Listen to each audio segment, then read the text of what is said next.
నమస్తే, welcome to right angle. Operation Sindoor అద్భుత విజయాన్ని సాధించింది. కానీ మన దేశంలోని కొంతమంది లేదా విదేశీ శక్తులకు అనుగుణంగా మాట్లాడేటువంటి పొలిటికల్ పార్టీలు ఈ ఆపరేషన్ సింధూర్ సక్సెస్ ని తక్కువ చేసి చూపించే ప్రయత్నం చేస్తున్నాయి.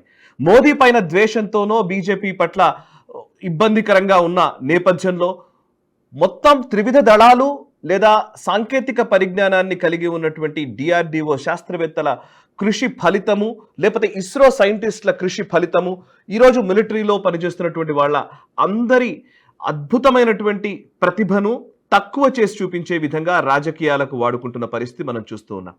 సో ఆపరేషన్ సింధూర్ అద్భుతమైన విజయం అని ఇప్పటికే ప్రెస్ ఇన్ఫర్మేషన్ బ్యూరో నుంచి, గవర్నమెంట్ ఆఫ్ ఇండియా నుంచి ఒక అద్భుతమైనటువంటి ప్రెస్ నోట్ కూడా ఇవాళ వచ్చింది.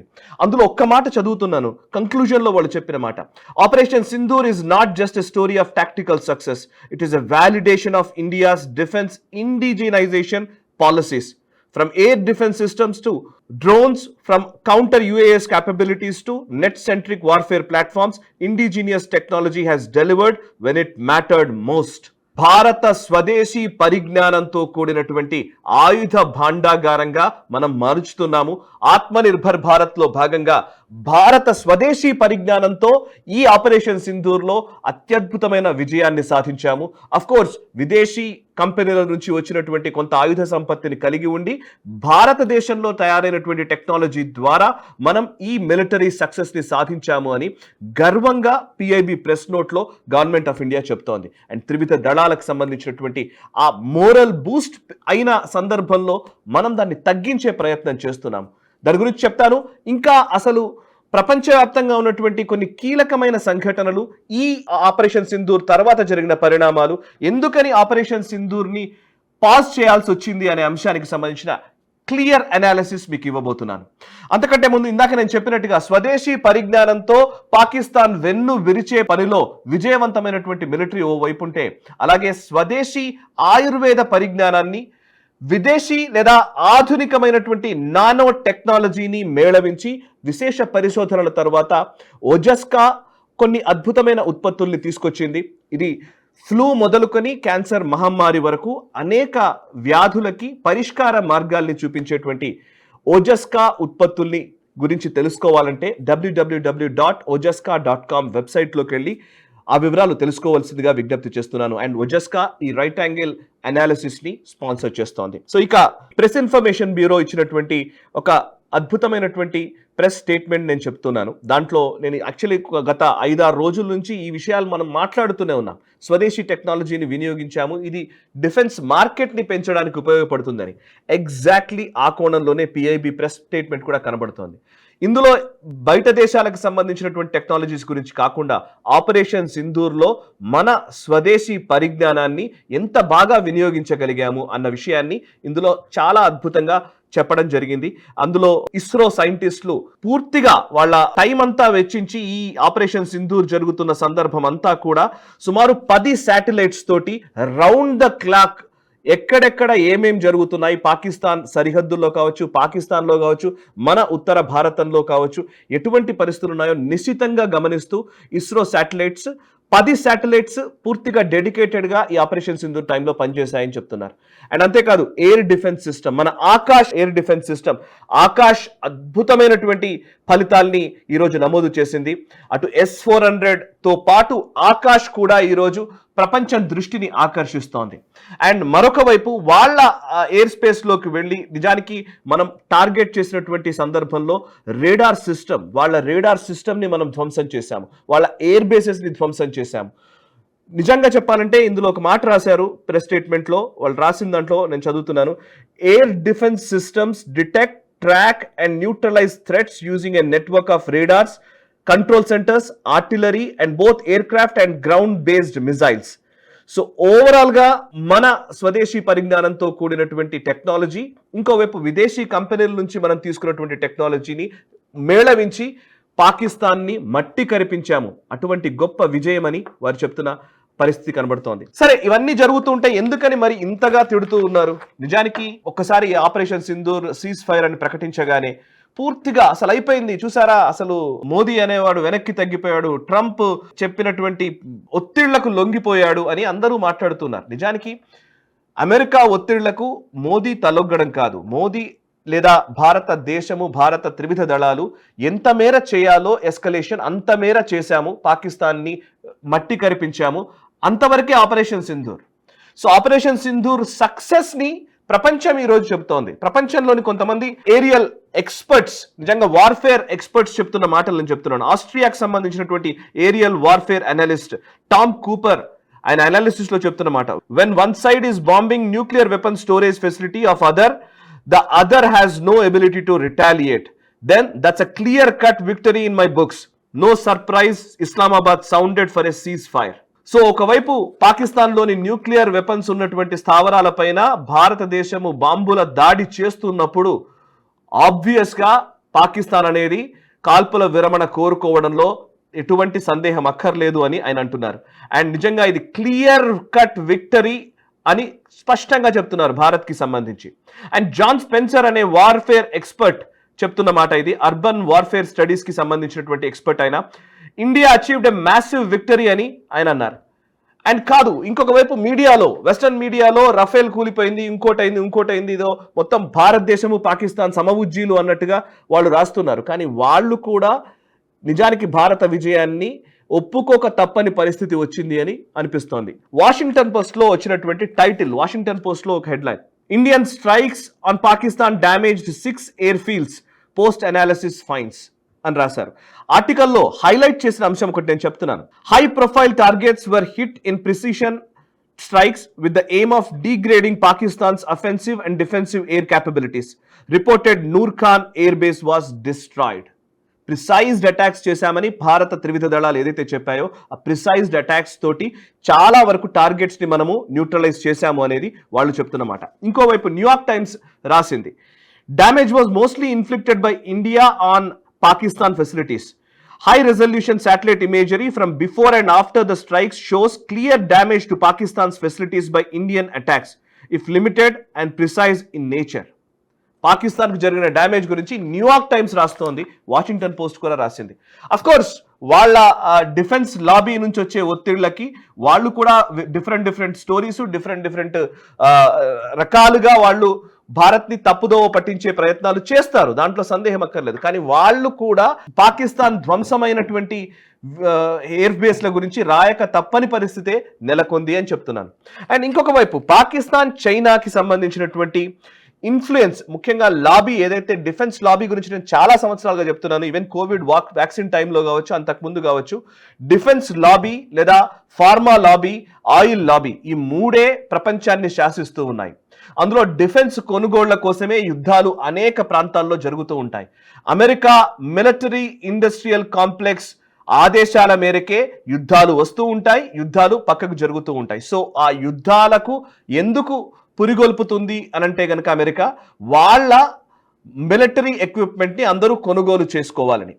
అందులో లాక్హీడ్ మార్టిన్ అని ఒక పెద్ద సంస్థ ఉంది యాక్చువల్లీ అమెరికాకి సంబంధించి. లాక్హీడ్ మార్టిన్ కి సంబంధించినటువంటి long range radars, Lockheed Martin కి సంబంధించినటువంటి లాంగ్ రేంజ్ రేడార్స్ ని మనం ధ్వంసం చేశాము. అండ్ పాకిస్తాన్ లో ఉన్నటువంటి F-16 ఫైటర్ జెట్స్ ని కూడా కూల్చివేయడం జరిగింది.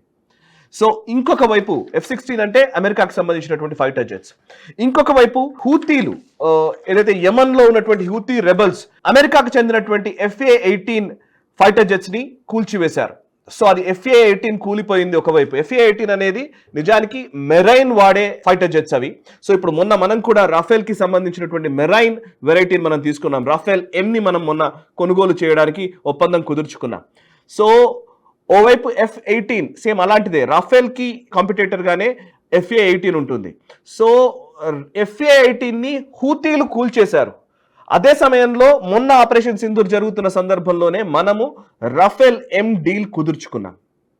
సో రఫేల్ అనేది ఫ్రాన్స్ కి సంబంధించినటువంటి సంస్థ డసాల్ట్. ఇటు అమెరికాకి సంబంధించినటువంటి బిజినెస్ పోతుంది అన్నప్పుడు ఆబ్వియస్లీ అమెరికన్ లాబీ ఇబ్బంది పడుతుంది. సో ఆ ఇబ్బందిని మన భారతదేశంలోని కొంతమంది చేత ఆ ఇబ్బందిని ఇంకో రకంగా పొలిటికల్గా ఇబ్బంది పెట్టించే ప్రయత్నము చేస్తుంది. దాంట్లో తప్పేం లేదు కదా. సో ఇది అమెరికా అనగానే లేదా ట్రంప్ అనగానే మనవాడు, లేకపోతే షీ జిన్పింగ్ అనగానే వేరేవాడు, ఇట్లాంటివి ఏమి ఉండవు. ఎవరి ఇంట్రెస్ట్లు వాళ్ళకు ఉంటాయి.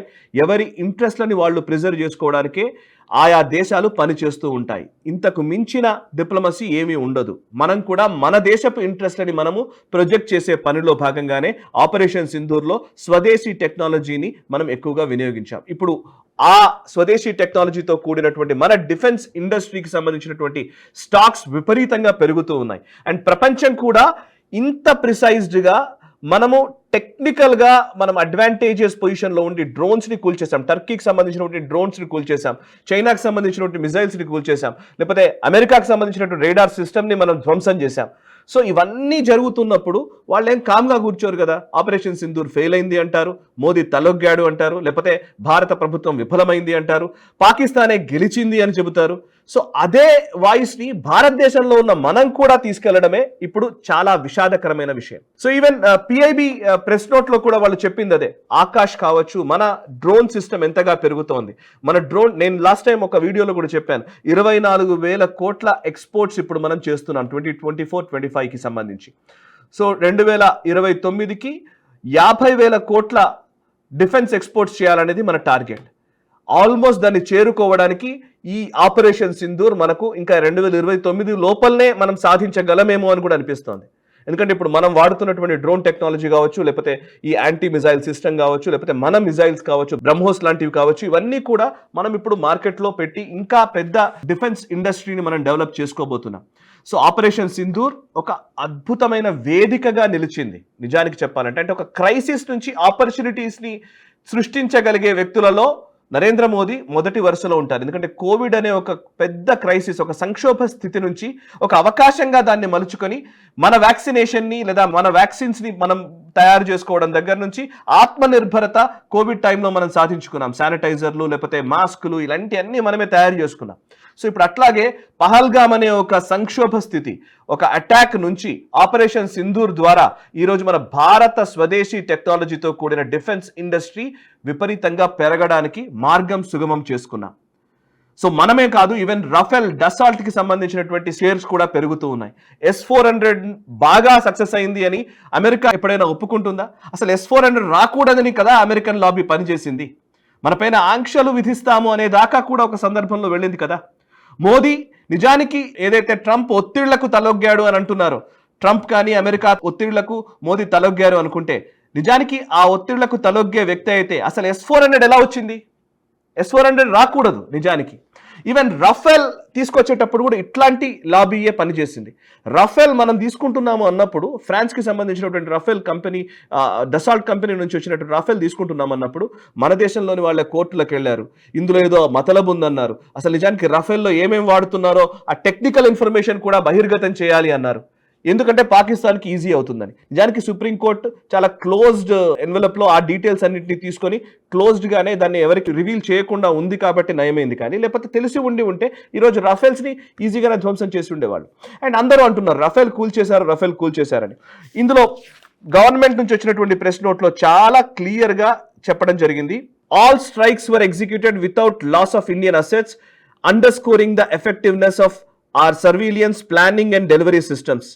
The use of modern indigenous technology from long-range drones to guided munitions made these strikes highly effective and politically calibrated. మన అసెట్స్ ఏవి కూడా ధ్వంసం కాలేదు.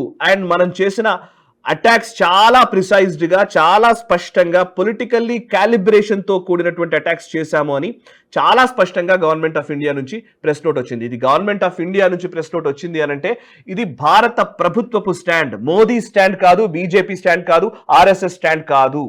ఇది భారతదేశపు స్టాండ్. మన మిలిటరీ లేదా మన డిఫెన్స్ ఫోర్సెస్ ఏదైతే ఇన్ఫర్మేషన్ ఇస్తున్నాయో దాన్ని మనం విశ్వసిస్తామా, లేకపోతే పాకిస్తాన్ ప్రచారాన్ని లేకపోతే అంతర్జాతీయ మీడియా ప్రచారాల్ని మాత్రమే విశ్వసిద్దామా? ఇది మీరే నిర్ణయించుకోవాల్సిన సందర్భం ఇది. సో జాతీయవాదులుగా ఆపరేషన్ సింధూర్ చాలా అద్భుతమైన విజయము. ఇది ఒక చెప్పాలంటే భారత త్రివిధ దళాల చరిత్రలో ఇది ఒక మైలురాయి. ఈ ఆపరేషన్ సింధూర్కి ముందు, ఆపరేషన్ సింధూర్కి తర్వాత అన్నట్టుగా ఇప్పుడు ప్రపంచ దేశాలు మనల్ని చూస్తాయి. ఎందుకంటే ఇంత పర్ఫెక్ట్ క్యాలిబ్రేటెడ్ అటాక్ ఒక న్యూక్లియర్ దేశం పైన ఇప్పటి వరకు ఏ దేశము చేయలేదు. సో ఫస్ట్ టైం భారతదేశం అటువంటి ఫీట్ ని సాధించింది. దాన్ని సెలబ్రేట్ చేసుకుందాము. భారత త్రివిధ దళాలకు మద్దతుగా నిలబడదాము. మనసా వాచా కర్మణ, దేశహితం కోసం నేషనలిస్ట్ హబ్. ఈ వీడియో మీకు నచ్చినట్టయితే లైక్ చేయండి, 10 మందికి షేర్ చేయండి. అలాగే కామెంట్ల రూపంలో మీ అభిప్రాయాలను మాతో పంచుకోండి. Nationalist hub group of channels ను సబ్స్క్రైబ్ చేసుకుని తెలుగునాట జాతీయవాద జర్నలిజాన్ని ప్రోత్సహించండి. ఈ వీడియో కింద ఉన్న బెల్ ఐకాన్ పై క్లిక్ చేయడం మర్చిపోవద్దు.